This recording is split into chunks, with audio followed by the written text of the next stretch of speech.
voudrais maintenant, mesdames et messieurs, m'adresser à vous, chères étudiantes, chers étudiants de l'UAM, pour vous dire combien je suis touché et rassuré par le message positif de votre président, M. Lamarana Diallo. Je vois en lui un futur dirigeant. Et en vous,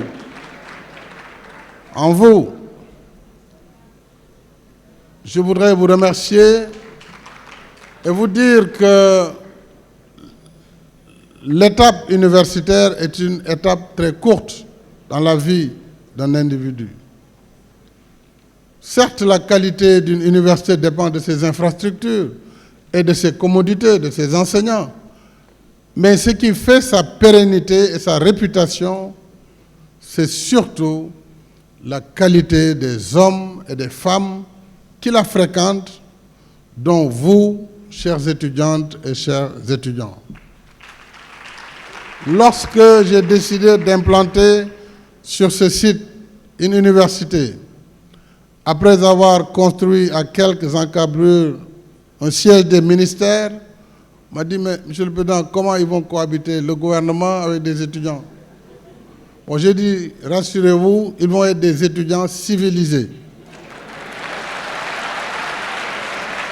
Ils vont être des étudiants civilisés. Parce qu'on va essayer de former une élite à Diamniadio. C'est une ville moderne, une ville intelligente. Je ne crois pas qu'on aura ici des étudiants qui vont casser quoi que ce soit. Mais en tout état de cause, je mettrai la gendarmerie entre vous et les ministres, par mesure de sécurité. Donc il y aura un tampon, rassurez-vous, un tampon étanche, qui permettra de laisser chacun travailler dans son environnement sans qu'il y ait trop de casse. Alors, vous avez donc, chères étudiantes et chers étudiants, un encadrement de qualité. Soyez des apprenants de qualité. En tant qu'ancien dirigeant du mouvement estudiantin, mes profs sont là, ils le savent, par moments, je leur ai montré des vertes et des pas mûres. Mais je savais où était l'essentiel. L'essentiel pour un étudiant, c'est d'étudier. Ce n'est pas de revendiquer, de casser. C'est quelles que soient les revendications, de toute façon, les problèmes, vous ne pourrez jamais les résoudre. D'autres générations viendront, reprendront les mêmes revendications, et puis la vie avancera ainsi. On n'avait pas des amphithéâtres de cette dimension, on n'avait pas assez d'universités, assez de pavillons. Aujourd'hui, dans ce site, vous avez un restaurant déjà de 1000 places assises. Ça n'existait pas de notre temps. Donc, il faut étudier, ne vous laissez pas embrigader dans des voies sans lendemain. Sans lendemain. Il faut comprendre le rôle qu'on doit jouer et puis après, on passe à autre chose. On recherche de l'emploi, on fait de la formation, post-doc, on devient enseignant ou ingénieur ou n'importe quelle autre fonction. Et on contribue ainsi dans la marche de son pays. Revendiquer est dans l'ordre naturel, je l'ai dit, des choses pour un étudiant. Encore que nous vous avons donné des conditions bien supérieures à ce que nous-mêmes nous avions eu comme étudiants, que ce soit les prestations sociales, le coût modérateur du restaurant, vous le savez. C'est 50 francs aujourd'hui le petit déjeuner, 100 francs le déjeuner ou le dîner. Moi, j'ai payé plus cher en tant qu'étudiant il y a presque 40 ans. Parce que j'étais convaincu qu'il faut éliminer autant que possible les limites économiques d'un étudiant parce qu'il viendrait d'un milieu modeste, comme je le fus, et comme la plupart d'entre nous le furent. Il ne faut pas que cette question économique soit un filtre, mais plutôt que les capacités des uns et des autres puissent être le seul paramètre, en définitive, qui va compter sur la sélection des étudiants. Nous sommes très heureux de voir déjà que vous êtes dans la parité dans cette université. Diamniadio était quasiment un terrain vague quelques poulaillers ça et là, des vergers, agrémentés de quelques installations sommaires. Je vous parle de 2012-2013.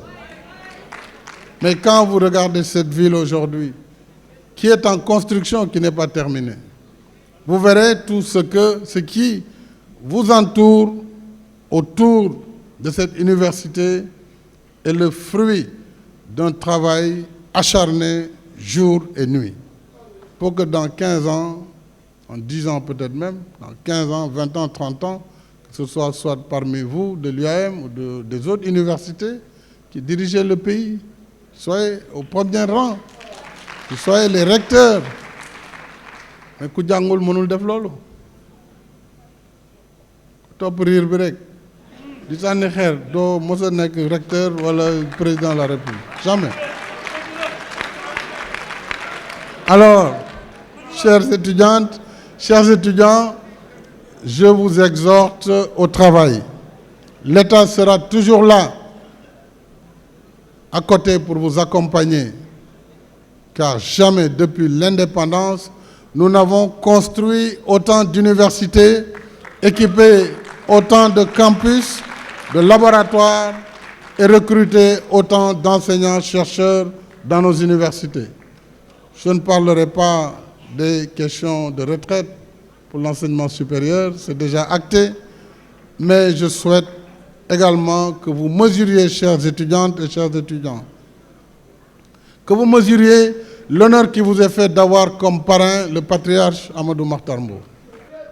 Je souhaite que toutes ces structures et d'autres installées ici bâtissent selon des modalités à convenir, qu'ils bâtissent donc des partenariats pour le partage d'expériences, la formation, les stages pratiques, que vous avez des écoles d'ingénieurs pour la plupart, en vue de valoriser le potentiel des étudiants et favoriser leur employabilité et leur insertion.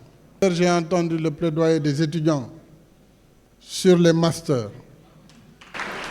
Alors je voudrais vous inviter à optimiser le temps de développer le corps professoral, à optimiser les formations entre l'UAM et l'UCAD. Vous êtes les deux universités publiques de la région de Dakar, de la capitale.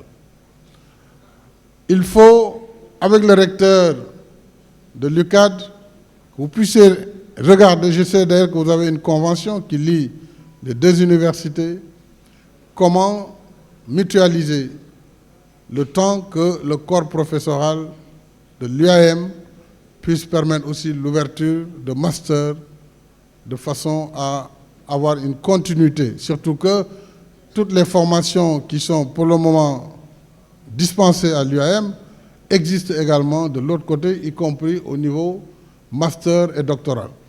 Bien sûr, la vocation d'une université, c'est de former des masters, des doctorats. Et je suis sûr que l'UAM fera partie très bientôt des meilleures universités du Sénégal. Mais il y a un travail de rationalisation et de mutualisation à faire et je sais compter sur votre engagement, celui du ministre de l'Enseignement supérieur, du corps professoral.